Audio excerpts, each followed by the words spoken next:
Hello बच्चों, class 7 mathematics chapter 4 simple equations part 3।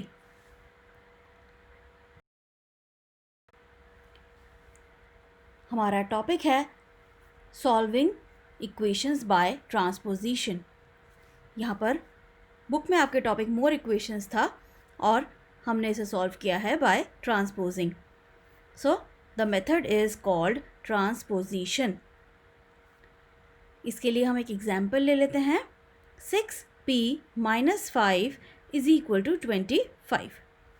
जब हमने सेपरेशन ऑफ वेरिएबल्स किया था, हम क्या करते थे, इसमें दोनों साइड +5 करके उसे सेपरेट कर देते थे। लेकिन ट्रांसपोजिशन में हम क्या करते हैं, सीधे इस 5 के जो टर्म है इसको लेफ़्ट हैंड साइड से उठाकर राइट हैंड साइड पर शिफ्ट कर देते हैं, और यही शिफ्टिंग जो है वो ट्रांसपोजिशन कहलाती है। 5 ऐड करना उसी समान है जिस तरह से हम -5 को राइट हैंड साइड पर शिफ्ट कर देते हैं। तो जब हम -5 को राइट हैंड साइड पर ट्रांसपोज करते हैं, we get 6p is equal to 25 + 5। ये बात हमें ध्यान रखनी है कि जब हम ट्रांसपोज करते हैं तो साइन चेंज हो जाता है। जैसे लेफ़्ट हैंड साइड पर वो -5 था, राइट हैंड साइड पर जाकर वो +5 हो गया। तो जब हम ट्रांसपोज करते हैं तो साइन चेंज हो जाता है। जो नेगेटिव नंबर था वो पॉजिटिव बन जाता है, और अगर कोई पॉजिटिव नंबर है तो वो नेगेटिव बन जाता है। अगर कुछ मल्टीप्लिकेशन में है तो डिवीजन बन जाता है, और डिवीजन में था तो मल्टीप्लाई हो जाता है।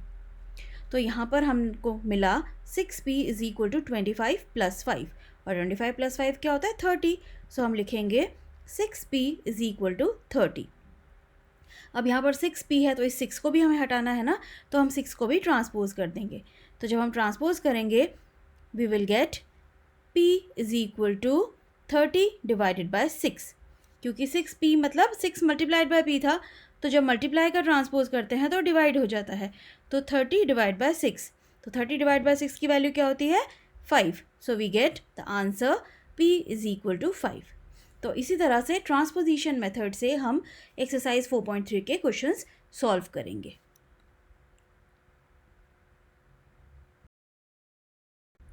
Let us start exercise 4.3. Question number 1. Solve the following equations. A. 2y plus 5/2 is equal to 37/2. इसमें हम सबसे पहले 5/2 को राइट हैंड साइड पर ट्रांसपोज करेंगे, तो we will get 2y is equal to 37/2 minus 5/2। तो जब आप 37/2 में से 5/2 को सब्ट्रैक्ट करते हो, आपको मिलता है 32/2। क्योंकि ये दोनों लाइक फ्रैक्शंस हैं, सेम डिनोमिनेटर है, तो आपको सिर्फ न्यूमरेटर को सब्ट्रैक्ट करना था, और 37 में से 5 सब्ट्रैक्ट करने पर आपको 32 मिलता है। So we get the fraction 32/2, and 32 is divisible by 2, तो वो कैंसिल हो जाएगा। We will get 2y is equal to 16। अब हमें इस 2 को भी ट्रांसपोज करना है। ट्रांसपोज करने पर we will get y is equal to 16 divided by 2, and 16 divide by 2 gives you 8. So our answer is y is equal to 8.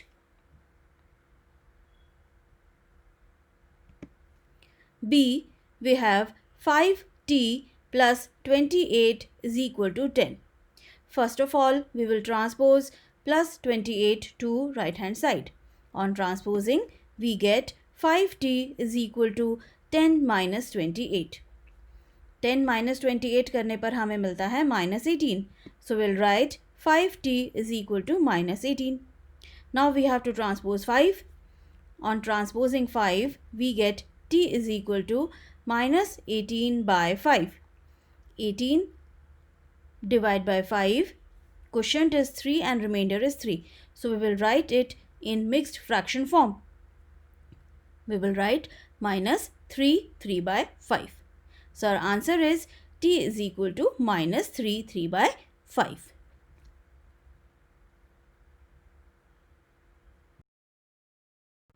C. We have a/5 plus 3 is equal to 2. सबसे पहले हम +3 को transpose करेंगे तो वो right hand side में जाकर -3 बन जाएगा। So will get a/5 is equal to 2 - 3, और 2 - 3 करने पर हमें मिलता है -1, तो हम लिख देंगे a/5 इज इक्वल टू -1. अब a/5 ये जो डिनोमिनेटर वाला 5 है इसे भी आपको ट्रांसपोज करना है। a बाय 5 मतलब डिवाइड बाय 5 है, ट्रांसपोज होकर वो मल्टीप्लाई बन जाएगा। So we will have a is equal to -1 multiplied by 5, और -1 मल्टीप्लाइड बाय 5 क्या होता है? -5। So our answer is a is equal to -5। D we have q by 4 plus 7 is equal to 5। सबसे पहले हम 7 को ट्रांसपोज कर देते हैं। So we will get q by 4 is equal to 5 minus 7। क्योंकि लेफ्ट हैंड साइड पे वो +7 था, राइट हैंड साइड पर ट्रांसपोज होकर वो -7 बन जाएगा, और 5 - 7 करने पर हमको मिलता है -2। अब q by 4 is equal to -2 हमें मिला। अब इस 4 को भी हमें ट्रांसपोज करना है। यहाँ पर q by 4 है, डिवाइड है, तो राइट हैंड साइड पर ट्रांसपोज होकर वो मल्टीप्लाई बन जाएगा। तो you will have q is equal to -2 multiplied by 4, और -2 को 4 से मल्टीप्लाई करने पर हमें मिलता है -8। So our answer is q is equal to -8। E we have 5 by 2x is equal to -5। इसमें सबसे पहले हमने डिनोमिनेटर वाले 2 को ट्रांसपोज किया है। वैसे तो आप 5 by 2 को पूरा का पूरा ट्रांसपोज कर सकते थे, तो राइट हैंड साइड पर जाकर वो रेसिप्रोकल हो जाता, लेकिन मैंने इसे स्टेप्स में किया है। अगले पार्ट्स में मैंने डायरेक्ट ही सॉल्व कर दिया है। यहाँ पर सबसे पहले मैंने 2 को ट्रांसपोज किया, तो मुझे मिलता है 5x is equal to -5 into 2। -5 into 2 करने पर हमें 10 मिल गया। अब मैं इस 5 को ट्रांसपोज करती हूँ, यहाँ मल्टीप्लाई में है, 5x मतलब 5 मल्टीप्लाइड बाई x। जब हम इसे राइट हैंड साइड पे ट्रांसपोज करेंगे तो डिवाइड हो जाएगा, तो we will get x is equal to -10 by 5, और -10 को जब आप 5 से डिवाइड करते हो आपको मिलता है -2। So we get the answer x is equal to -2।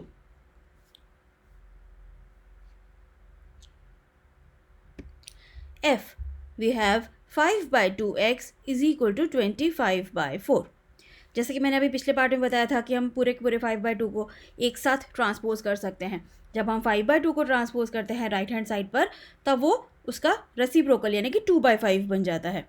तो हम लिख सकते हैं x is equal to 25 by 4 multiplied by 2 by 5। जब आप फ्रैक्शन को पूरे के पूरे को रेसिप्रोकेट करके ट्रांसपोज करते हैं, उस तरह का ये एक क्वेश्चन है। आगे कई और क्वेश्चंस में मैंने इस तरह से डायरेक्ट पूरे फ्रैक्शन को रेसिप्रोकेट करके सॉल्व किया है। So we get x is equal to 25 by 4 multiplied by 2 by 5। अब 2 और 4 डिविजिबल है, कैंसिल हो जाएंगे, 25 और 5 भी डिविजिबल है, कैंसिल हो जाएंगे, तो आपको आंसर मिलेगा x is equal to 5 by 2।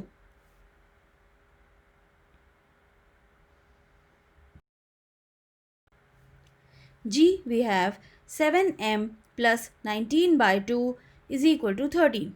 पहले हम 19 by 2 को ट्रांसपोज कर देते हैं, so will get 7m is equal to 13 minus 9 by 2। अब यहाँ पे 13 होल नंबर है, 19 by 2 एक फ्रैक्शन है, तो हमें 13 को 13/1 समझकर एलसीएम लेना पड़ेगा डिनोमिनेटर का। तो डिनोमिनेटर में 2 और 1 का एलसीएम 2 होता है। On solving will get 26 minus 19 by 2। क्योंकि डिनोमिनेटर में 13 के 1 है, एलसीएम 2 आएगा, तो 2 से मल्टीप्लाई करोगे 26 ही बनेगा, और 26 माइनस 19 करने पर आपको मिलता है 7। So you will get 7m is equal to 7 by 2। अब आपको इस 7 को भी ट्रांसपोज करना है, तो 7 ट्रांसपोज होकर वहाँ पर डिवाइड बाय 7 यानी कि मल्टीप्लाइड बाय 1 बाय 7 हो जाएगा। So you will get 7 by 2 multiplied by 1 by 7। 7 और 7 कट गए, आपके पास बचा 1 by 2। So your answer is m is equal to 1 by 2।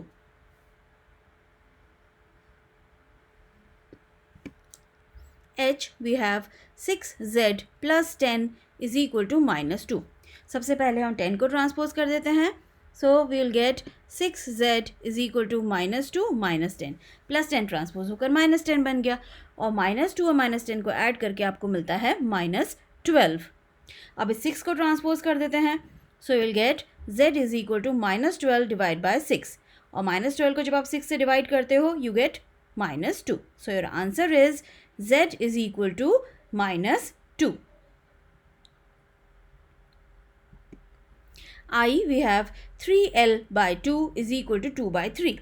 इसमें भी मैंने पूरे के पूरे 3 by 2 को एक साथ ट्रांसपोज कर दिया है, उसका रेसिप्रोकल कर दिया है. So I am getting L is equal to 2/3 multiplied by 2/3, क्योंकि 3/2 रेसिप्रोकल बन के 2/3 बन जाएगा. तो जब हम इसे मल्टीप्लाई करते हैं we get answer L is equal to 4/9.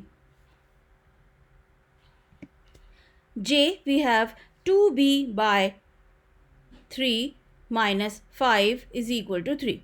अब यहाँ पर 2b/3 को 2/3b लिखा है, बात वही है. अब सबसे पहले -5 को ट्रांसपोज कर देते हैं. So we get 2b/3 is equal to 3 + 5, क्योंकि -5 ट्रांसपोज होकर +5 बन जाता है. तो 3 + 5 आपको मिलता है 8. अब आप चाहें तो पहले 3 को ट्रांसपोज करके बाद में 2 को ट्रांसपोज कर सकते हैं. मैंने एक बार में ही 2/3 को ट्रांसपोज करके भेज दिया राइट हैंड साइड पर, तो वो बन गया 3/2. So b is equal to 8 multiplied by 3/2. So on solving we are getting b is equal to 12. आप 2 और 8 को कैंसिल कर देंगे तो 4 बचेगा. 4 × 3 is 12. So your answer is b is equal to 12.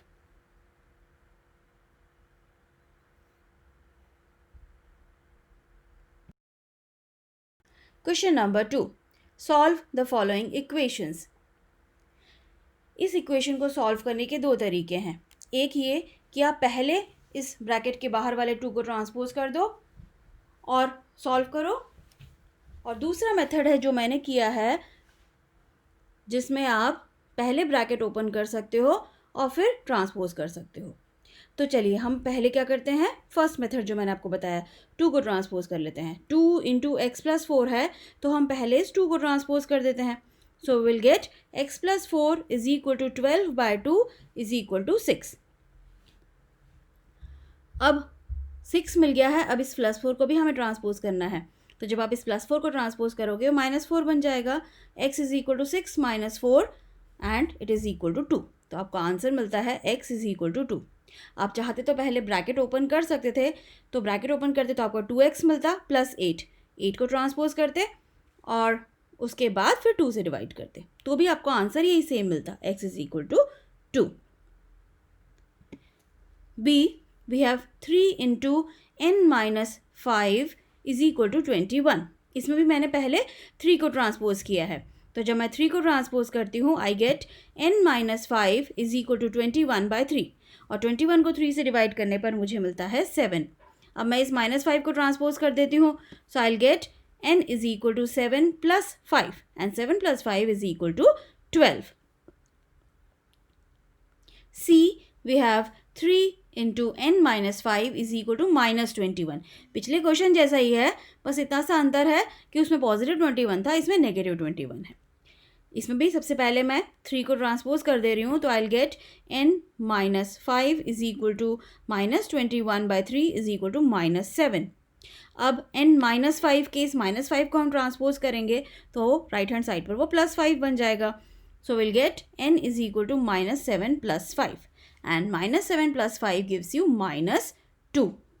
So your answer is n is equal to -2. D we have -4 × 2 + x is equal to 8. अब पहले मैं -4 को ट्रांसपोज कर देती हूँ, तो मुझे मिलता है 2 + x is equal to 8 divide by -4 and 8 divide by -4 gives you -2. अब इस x के साथ जो 2 है उसे भी हमें ट्रांसपोज करना है, तो हमें मिलेगा x इज इक्वल टू -2 -2, क्योंकि वो 2 पॉजिटिव था तो राइट हैंड साइड पर जाकर वो नेगेटिव हो जाएगा, और -2 -2 करने पर आपको मिलता है -4. So your answer is x is equal to -4. इन क्वेश्चंस को सॉल्व करते वक्त आपको addition and subtraction of integers के रूल्स याद रखने हैं, वरना आंसर गलत हो जाएगा. So keep in mind the rules of addition of integers. E we have 4 × 2 - x is equal to 8. पहले मैंने 4 को ट्रांसपोज किया तो मेरे पास बचता है 2 - x is equal to 8 divide by 4, और 8 डिवाइड बाय 4 होता है 2. तो हमारे पास आया 2 - x is equal to 2. अब इस 2 को मुझे राइट हैंड साइड पर ट्रांसपोज करना है, तो -x is equal to 2 - 2. अब 2 - 2 क्या होता है 0. -x की वैल्यू 0 आई. 0 तो न्यूट्रल है, ना वो पॉजिटिव है ना ही negative. So we can say that x is equal to 0. Question number 3. Solve the following equations. A. 4 is equal to 5 into p minus 2. पहले मैं इस इक्वेशन को रीशफल करके लिख रही हूँ. I am writing it 5 into p minus 2 is equal to 4. इसे हम ट्रांसपोजिशन नहीं कहेंगे. ट्रांसपोजिशन तब होता है जब हम एक टर्म को लेफ्ट हैंड साइड से राइट हैंड साइड या राइट हैंड साइड से लेफ्ट हैंड साइड पे लिखते हैं. यहाँ हमने पूरे ही इक्वेशन को पलट दिया है. So this is just reshuffling. इसमें कुछ ट्रांसपोजिशन नहीं हुआ है.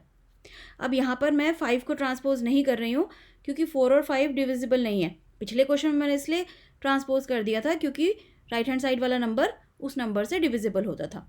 यहाँ पर मैं पहले ब्रैकेट ओपन कर रही हूँ.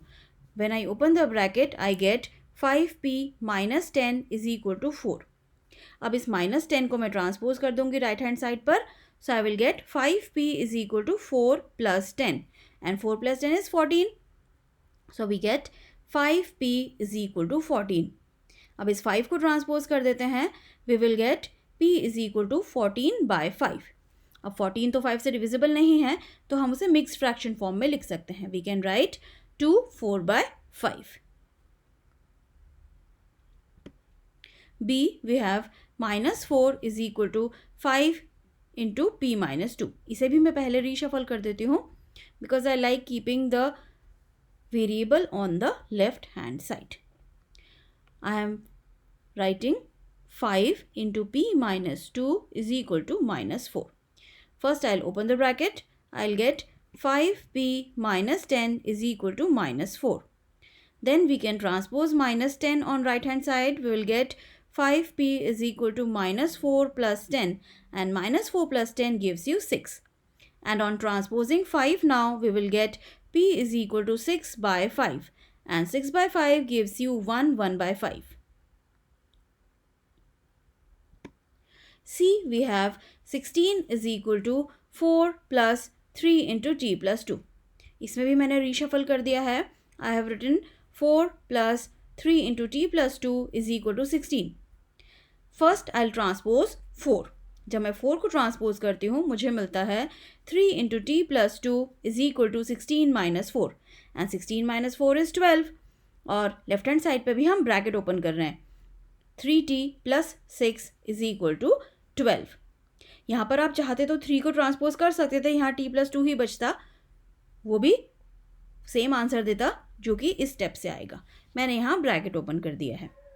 So I have got 3t plus 6 is equal to 12. अब इस प्लस 6 को मैं ट्रांसपोज कर देती हूँ. I will get 3t is equal to 12 minus 6. 12 minus 6 is 6. So we are getting 3t is equal to 6. अब 3 को ट्रांसपोज करेंगे. We will get t is equal to 6 by 3 and 6 by 3 is equal to 2. तो आपको answer मिलता है t is equal to 2. D, we have 4 plus 5 into p minus 1 is equal to 34. पहले हम 4 को ट्रांसपोज कर देते हैं. हमें मिलेगा 5 into p minus 1 is equal to 34 minus 4. 34 minus 4 is 30. और यहाँ पे लेफ्ट हैंड साइड पे भी मैंने ब्रैकेट ओपन कर दिया. 5p minus 5. अब मैं पहले माइनस 5 को ट्रांसपोज कर देती हूँ. I will get 5p is equal to 30 plus 5 and 30 plus 5 gives you 35. अब हम 5 को ट्रांसपोज कर देंगे. We will get 35 by 5 which is equal to 7.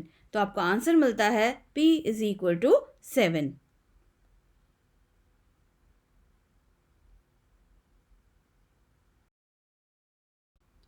E, we have 0 is equal to 16 plus 4 into m minus 6. इसे भी मैं पहले reshuffle कर देती हूँ ताकि वेरिएबल जो है वो लेफ्ट हैंड साइड पे चला जाए. तो ये बन जाएगा equation 16 plus 4 into m minus 6 is equal to 0. अब इस 16 को हम ट्रांसपोज कर देते हैं. We will get 4 into m minus 6 is equal to 0 minus 16. 0 minus 16 तो माइनस 16 है और इस 4 को मैंने ट्रांसपोज कर दिया. So I get m minus 6 is equal to minus 16 by 4. और माइनस 16 को 4 से डिवाइड करने पर हमें मिलता है माइनस 4. अब इस माइनस 6 को ट्रांसपोज कर देते हैं तो हमें मिलेगा m is equal to minus 4 plus 6 क्योंकि माइनस 6 ट्रांसपोज होकर प्लस 6 बन गया. अब माइनस 4 प्लस 6 करने पर हमें मिलता है 2. So our answer is m is equal to 2. Question number 4. A. Construct 3 equations starting with x is equal to 2. जैसा कि मैंने आपको बताया था कि लेफ्ट हैंड साइड और राइट हैंड साइड दोनों पर ही सेम ऑपरेशन करने पर इक्वेशन में कोई चेंज नहीं आता. तो नए इक्वेशंस बनाने के लिए मैंने पहले 1 ऐड किया. Adding 1 to both the sides I am getting x plus 1 is equal to 3. क्योंकि 2 प्लस 1 करने पर 3 मिलता है तो हमारा इक्वेशन बन गया x plus 1 is equal to 3. दूसरा, मैं दोनों तरफ से सब्ट्रैक्ट कर सकती हूँ 1. So if I subtract 1 from both the sides मेरा इक्वेशन बन जाएगा x minus 1 is equal to 1. Now I can multiply with some number. चलो मैं 2 मल्टीप्लाई कर देती हूँ. So on multiplying 2 on both the sides I get the equation 2x is equal to 4. इसी तरह से बी पार्ट में आपको 3 इक्वेशंस बनाने हैं starting with x is equal to -2. इसमें दोनों तरफ आप कोई नंबर ऐड कर सकते हैं. Let us add 4. मैंने 4 ऐड किया है. So x plus 4 is equal to 2. आप नंबर सब्ट्रैक्ट कर सकते हो. I am subtracting 5. Subtracting 5 from both the sides, I get x minus 5 is equal to minus 7. I can multiply 6 on both the sides. On multiplying 6, I get 6x is equal to minus 12. आप कोई और number choose करके ये equations बना सकते हैं. So this was the last question of this exercise. यहाँ आपकी एक्सरसाइज कंप्लीट होती है. अपने अगले वीडियो में मैं आपको अगला टॉपिक एक्सप्लेन करूँगी. Until then, bye.